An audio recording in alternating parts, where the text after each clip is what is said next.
G'day watchers, welcome to Perth Watch, your horology channel broadcasting from right here in Perth, Western Australia. Today I have a piece from Borealis and it comes in this package, and this is courtesy of Jeremy, a local supporter and friend of the channel who's made a number of his watches available for review here.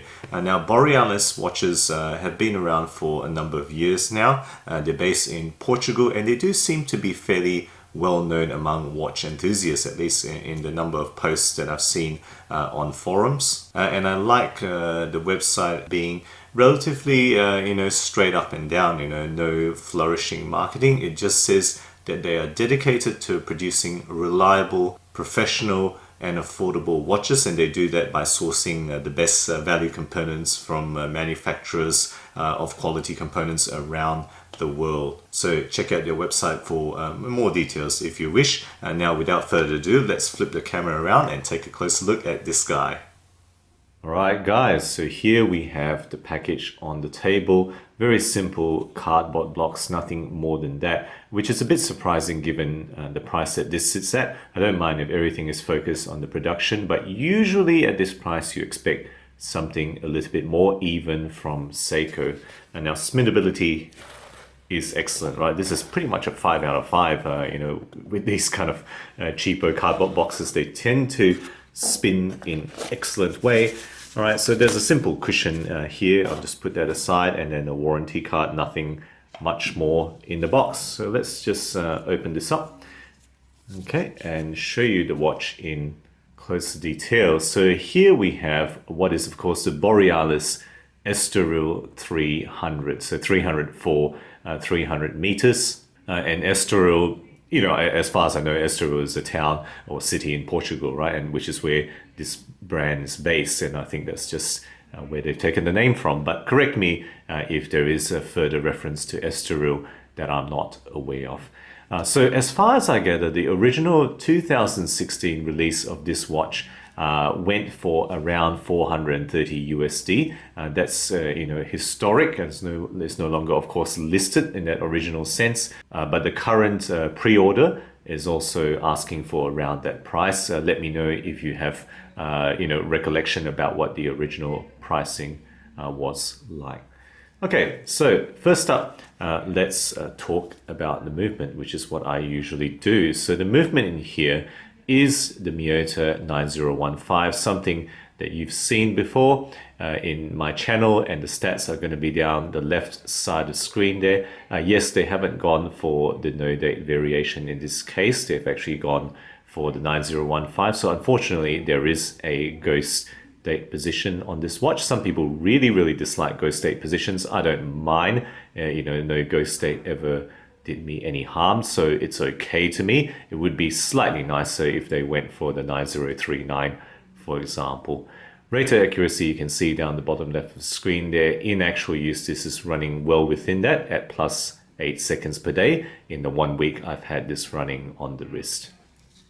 Okay, so let's talk about the case dimensions now. So what we have here is a 41.5 millimeter case. Now you can see it's slightly asymmetric. So over here is kind of flush against the bezel, but this one flares out slightly to act as a slight crown guard. So 41.5, the bezel, however, because it doesn't sit flush with the case there, is actually slightly smaller at 40.5 millimeter, measuring the bezel itself.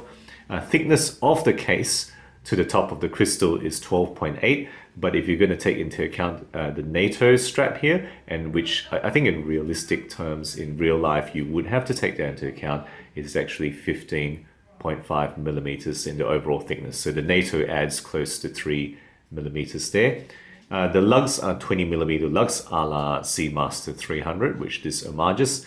In this case, it is actually jeweled, which is a pleasing feature that they've put in here. Lug to lug distance between my thumbs, 47 millimeters. Okay, and that's a fairly, very pleasing size. It's not too large by any means, very proportional to this case size.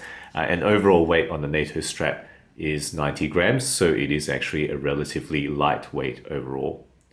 Okay, talking about the finishing then. So the finishing is circular brushing on the top surface of the, the inner angle of the lugs there.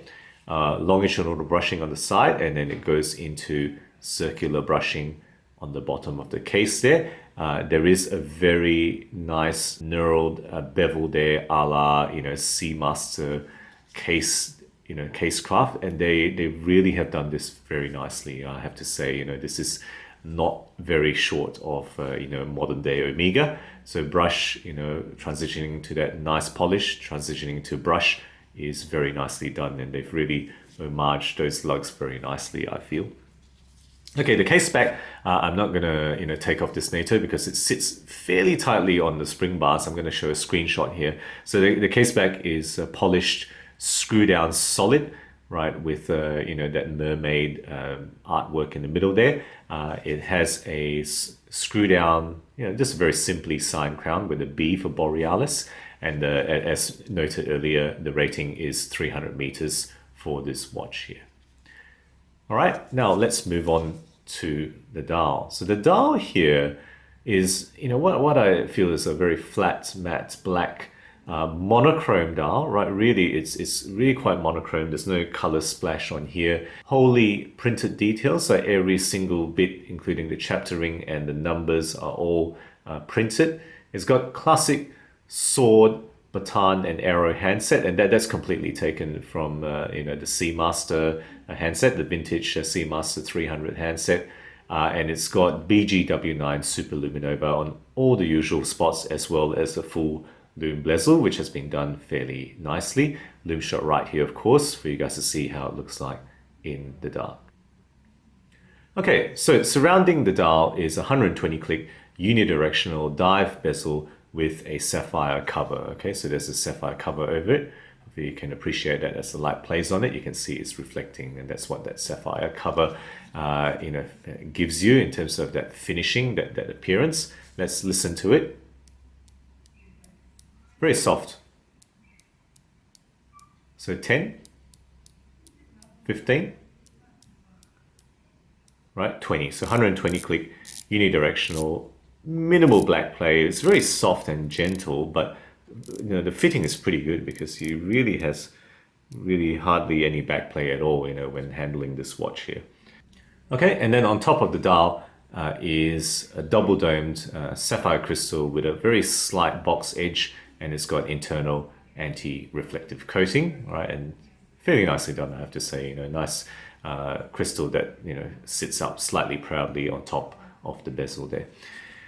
Okay, that's the case. Let's talk very quickly about the strap, which is nothing to write home about. It's fair enough, kind of seatbelt style quality here, black and gray, or some would start to call this the Bond color variation or color style of NATO strap. That's a lot of brush steel hardware and Borealis on that particular piece there, right? And a brush steel buckle, of course.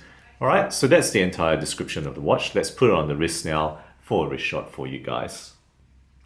And there we have it, guys, the Borealis Estoril 300 on my 17 centimeter wrist. So remember, 47 millimeter lug to lug distance is fairly, modest for a 41.5 millimeter size case. And that's how this NATO strap looks like, completely as you might expect. Okay, let's just take it off the wrist now to talk about my thoughts. So what have I enjoyed particularly about this watch? Well, look, it's a straight up no-nonsense homage from what I feel is quite a straight up no-nonsense brand. They really don't have any kind of nonsense marketing on their website, and I appreciate that. I think it's a very nicely done case. Okay, brushing, right, polishing, very nicely done. I really enjoy looking at this case, and it's very nicely homages to Seamaster. It's got drilled lugs, it's got a very good bezel and good bezel feel, good loom, right, excellent loom, and overall it's just a great tool watch. Really straight up and down, they've really done a pretty nice piece here that is also monochrome, so that adds further to the very straight up feel of this, no nonsense type of feel of this watch. What are the weaknesses? Well, look, ultimately it is an homage design. which is really not for everyone, right? Not everyone will like a design that has been taken from another brand, and this really has taken from the vintage Seamaster. Of course, you can't get those anymore, so I think it's fair enough that it's homaging a watch that you won't be able to get your hands on, at least not at retail. And then lastly, I would say at the price range, it's asking over 400, maybe 450, depending on what else it comes with it, bracelet or whatnot. People are starting to expect a little bit more. Sure, the materials here are premium enough, but some people would start to say that, oh, maybe they expect a Solita movement. I think the 9015 personally is okay, but let me know your thoughts on this. So guys, there we go, my thoughts on the Borealis Estoril 300 on this review. Let's flip the camera around now for the wrap up.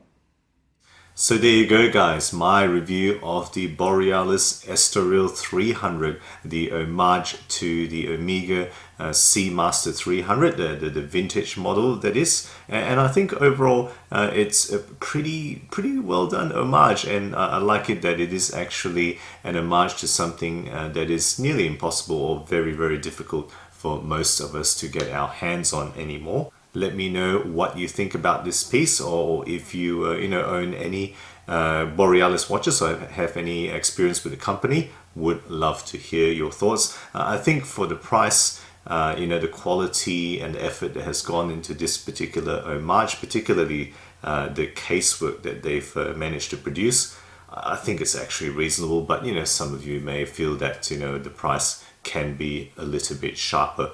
So, let me know your thoughts below. Guys, if you enjoy my videos, do consider subscribing. New content every week, always aiming to be objective and unbiased about all things horology. Thank you again for sticking with me, and as always, I'll catch you guys again next time.